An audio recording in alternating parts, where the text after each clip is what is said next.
Jade plant पर monsoon से पहले क्या काम करें ताकि पौधे हरे भरे बने रहें और हेल्दी बने रहें। अभी टाइम है अपने पौधों पर प्रूनिंग करने का। आप सॉफ्ट प्रूनिंग भी कर सकते हैं, हार्ड प्रूनिंग भी कर सकते हैं और कटिंग भी लगा सकते हैं। अगर आपकी कटिंग कभी ग्रो नहीं होती तो इस टाइम पे इजीली ग्रो हो सकती है। मॉनसून में कोई भी कटिंग आप लगा सकते हैं, बहुत इजीली ग्रो हो जाती है। और अभी टाइम है, आपका प्लांट कोई रूट बाउंड हो गया है तो उसको रिपोर्ट भी कर सकते हैं। आज मैं आपको दिखाने वाली हूँ रिपोर्टिंग करके कि कैसे रिपोर्ट करें इस पौधे को। ये देखिए, ये है मेरा छोटे से पॉट में ही लगा था और देखिए रूट्स नीचे निकल आई हैं। तो ये पूरी तरह से रूट बाउंड हो चुका है, लेकिन ग्रोथ फिर भी इसकी बहुत तेज़ी से हो रही है।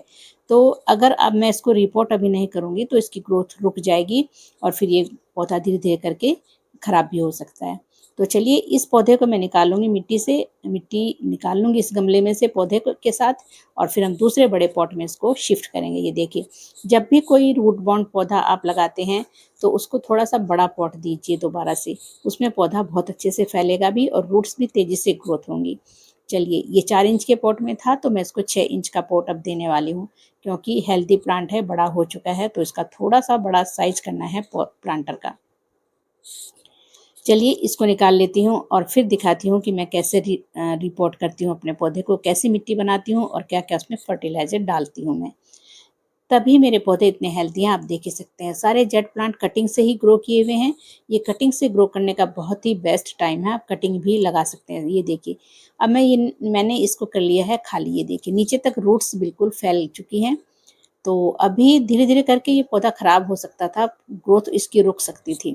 तो ये बेस्ट टाइम है मॉनसून का। कोई भी प्लांट आप, ऐसा नहीं है कि जेट प्लांट या जो भी प्लांट आपका रूट बाउंड हो गया है, बड़ा पॉट उसको दीजिए और नीचे से जो कटिंग, ये थोड़ी-थोड़ी रूट्स हैं, कट कर दीजिए। कोई भी पौधे को नुकसान नहीं होने वाला है, हेल्दी प्लांट है।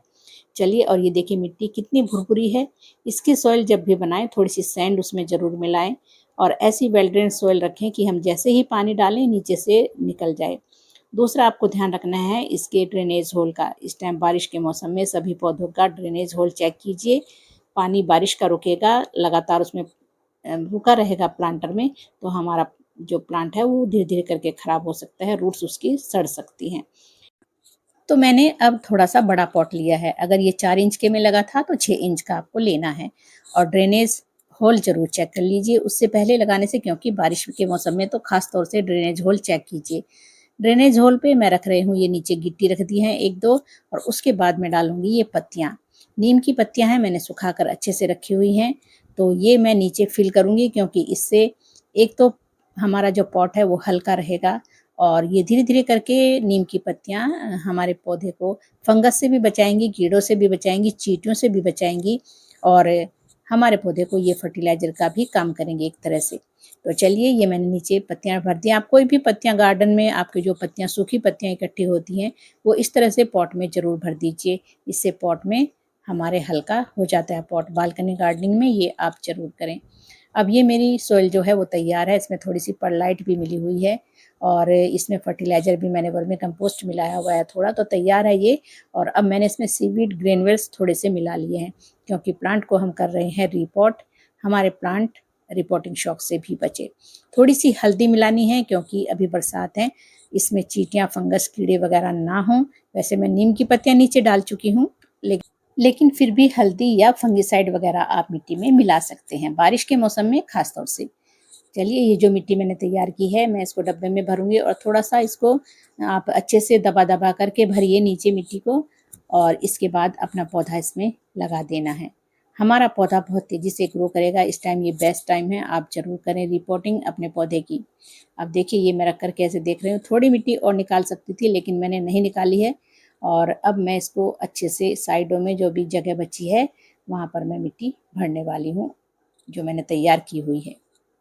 तो बस इसी तरह से अपने पौधे को आप रिपोर्टिंग कर सकते हैं और अपने पौधे को इस टाइम पे बस इसको रिपोर्टिंग का ये नहीं है कि आप इसको उठाकर इधर-उधर रखेंगे।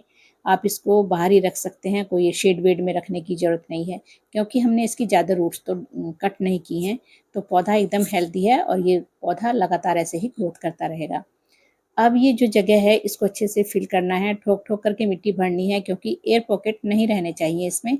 एयर पॉकेट रहेंगे तो पौधा जो है हमारा अच्छे से ग्रो नहीं कर पाएगा। तो इसको दबा-दबा कर मिट्टी को भरिए अच्छे से और फिर डालेंगे हम इसमें फर्टिलाइज़र क्या डालना है। अब ये पौधा मैंने लगा दिया है, अब इसमें डालने वाली हूँ फर्टिलाइज़र ताकि हमारा पौधा रिपोर्टिंग शॉक से बचे और हेल्दी बना रहे। चलिए मैं 1 चम्मच इसमें सीवीड मिलाने वाली हूँ। सीवीड ग्रैन्युल्स मैंने मिट्टी में मिला दिए थे बट ये है लिक्विड सीवीड। इसको पानी में मिला करके एज़ ए फर्टिलाइज़र यूज़ करना है। ये एक बहुत अच्छा-सा रिपोर्टिंग शॉक से बचाएगा, हमारे पौधे को स्ट्रेस से भी बचाएगा और ये तेज़ी से ग्रोथ भी करेगा। ऑर्गेनिक है, कोई भी साइड इफ़ेक्ट नहीं होने वाला है। तो ये थोड़ा-सा 1 चम्मच मैंने मिलाया है और अब अपने पौधे में ये मैं डालने वाली हूँ। इसी का ही मैं पत्तियों के ऊपर स्प्रे भी करूँगी तो क्योंकि ये देखिए ये है मेरा इफ़को का, मैं इफ़को का ही ज़्यादातर यूज़ करती हूँ हर चीज़। बहुत ही अच्छा है, आप ये मँगा सकते हैं, ऑनलाइन परचेज़ कर सकते हैं या फिर आप नर्सरी से ले सकते हैं। कोई भी सीवीड ग्रैन्युल्स या सीवीड लिक्विड फर्टिलाइज़र ज़रूर अपने पौधों पर यूज़ करें। रेडी टू यूज़ फर्टिलाइज़र होता है ये, अगर आपके पास कोई भी फर्टिलाइज़र नहीं है तो ये भी देते रहेंगे तो पौधे तेज़ी से ग्रोथ करते रहेंगे। जब भी रिपोर्टिंग के बाद आप पानी दें या फर्टिलाइज़र दें तो इतना दें कि नीचे से निकल जाए, क्योंकि नीचे तक की मिट्टी गीली हो जानी चाहिए और उसके बाद पानी हम इसमें तभी देंगे जब ऊपर 1-2 इंच मिट्टी सूख जाए, क्योंकि लगातार इसमें ज़्यादा पानी नहीं देना है और इसको बस आप बाहर ही रख सकते हैं, ऐसा नहीं कि उठा कर के इसको शेड में रखना है या कहीं और रखना है। जहाँ पर रखा है आपका धूप में भी रख सकते हैं, ये ग्रोथ करता रहेगा। तो चलिए ये देखिए ये कितनी मोटी इसकी स्टेम है, आप देख ही सकते हैं। ये भी कटिंग से ही बरगद की तरह घना हो चुका है। कोई भी जेट प्लांट मेरा गर्मियों में ख़राब नहीं हुआ है, जो कि तो मेरे हेल्दी प्लांट हैं, आप देख ही रहे हैं कितने घने भी हैं, बरगद की तरह घने-घने पौधे हैं और इसी तरह से आप पौधे लगाइए कटिंग से। अब कटिंग से कैसे लगाना है, सॉइल लीजिए, भुरभुरी मिट्टी लीजिए बिल्कुल और उसमें कोई भी कटिंग 1-2 इंच की या बड़ी कटिंग कोई भी लगा सकते हैं। ये देखिए कितनी सारी कटिंग्स मैंने लगाई थी, ये मैंने मई में ही लगाई होंगी, मई-जून में, और देखिए ये भी अच्छे से ग्रोथ हो रही है सभी कटिंग्स की। तो ये एक ऐसा प्लांट है, इसकी कटिंग का आपको मौसम नहीं देखना है, आप इसको पूरे साल ग्रो कर सकते हैं और बाद में मैं इसको अच्छे से प्रून भी करूँगी, कोई शेप दूँगी या तो टोपियारी या कोई भी इसकी मैं करने वाली हूँ। तो चलिए इस तरह से करिए। अब हम ये देखिए इधर मेरे सारे जेट प्लांट हैं, ये देखिए कितने सारे घने जंगल की तरह हो रहे हैं। बहुत ज़्यादा जेट प्लांट फैल गए हैं चारों तरफ। अब करेंगे हम पत्तियों के ऊपर स्प्रे। इससे पत्तियाँ तेज़ी से हेल्दी बनी रहेंगी, पत्तियाँ क्लोरोफिल का निर्माण करेंगी और ये बहुत ही अच्छा है पत्तियों पर स्प्रे करने के लिए। चाहे तो आप एप्सम सॉल्ट इस्तेमाल कर सकते हैं, नहीं तो सीवीड लिक्विड पानी में मिलाइए और उसको अपने पौधों के ऊपर स्प्रे कर दीजिए। और बरसात के मौसम में अगर मिलीबग आपके पौधे के ऊपर लग जाती है तो फिर आप नीम ऑयल का स्प्रे भी कर सकते हैं, उससे मिलीबग तुरंत ख़त्म हो जाती है। तो इस पर मिलीबग लग सकती है, ये भी आपको ध्यान रखना है। बस ये देखिए यही करना है, सीवीड या एप्सम सॉल्ट किसी का भी आप पत्तियों के ऊपर स्प्रे करते रहें, पत्तियाँ हरी भरी और चमकदार बनी रहेंगी।